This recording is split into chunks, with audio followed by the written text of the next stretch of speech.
In this video, we're going to discuss how to use job order costing for a service provider. So you might think a service provider has no need for job order costing because they don't have any ending inventory, they don't have cost of goods sold or anything like that.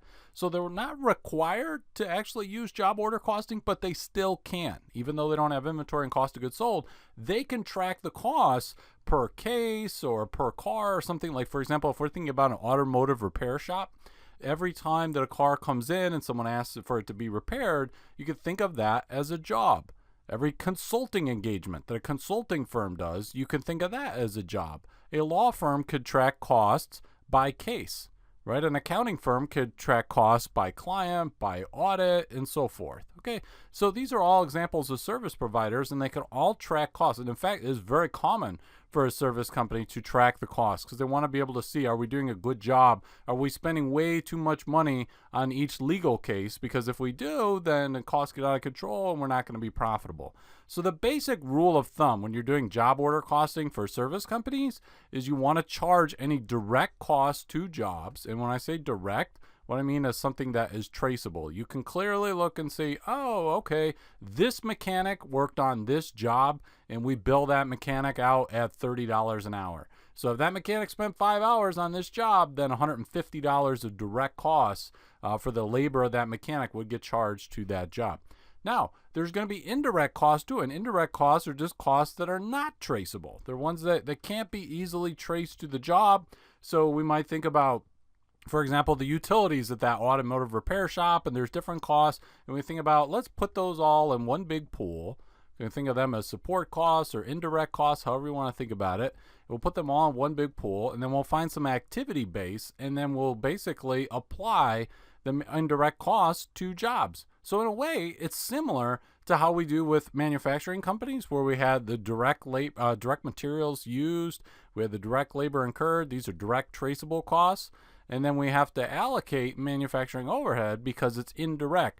Now, for service companies, they don't have manufacturing overhead because they don't do any manufacturing. So that's why I just call it indirect costs or support costs.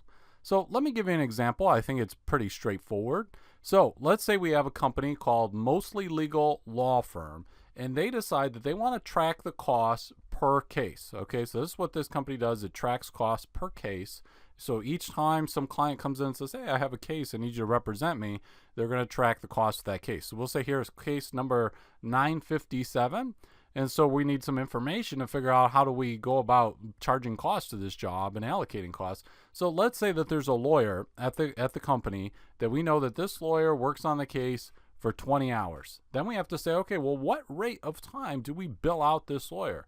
And if we say, okay, well, the company has decided that this lawyer is billed at $150 an hour, okay, so then we say, okay, that's $3,000 of direct costs. I mean, think about it. If this lawyer worked on this case for 20 hours and we said the value of the lawyer's time is $150 an hour, we just multiply these things to get the amount of cost for that lawyer. Now, let's say there's also a paralegal that works on the case for 30 hours, but they get billed out at a rate of $40 an hour.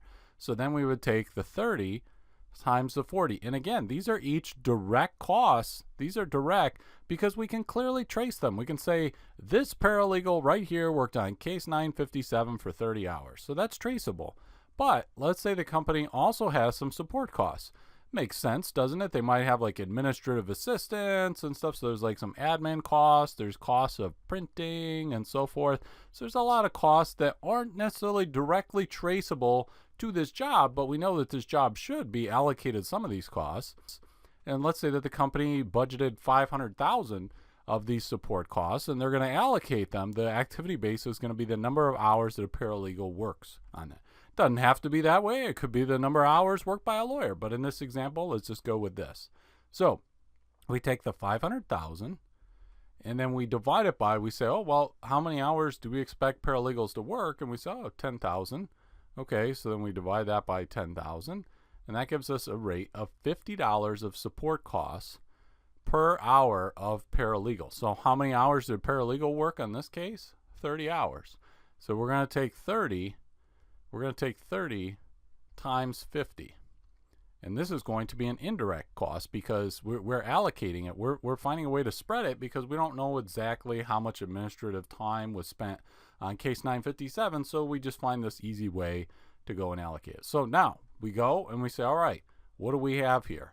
We have $3,000 of direct costs from the lawyer's time, and then we have $1,200 of direct costs from the paralegal's time, and then we have, let's see, this 30 times 50 is $1,500 of support costs that are allocated, right? They're not directly traceable to this job, but we allocate them. And so job 957, as of right now, assuming the job's not done yet, we're tracking the cost of this case, right? Remember, this is a legal case that we're working on. And we say that so far there's $5,700 is the cost of the case up until right now.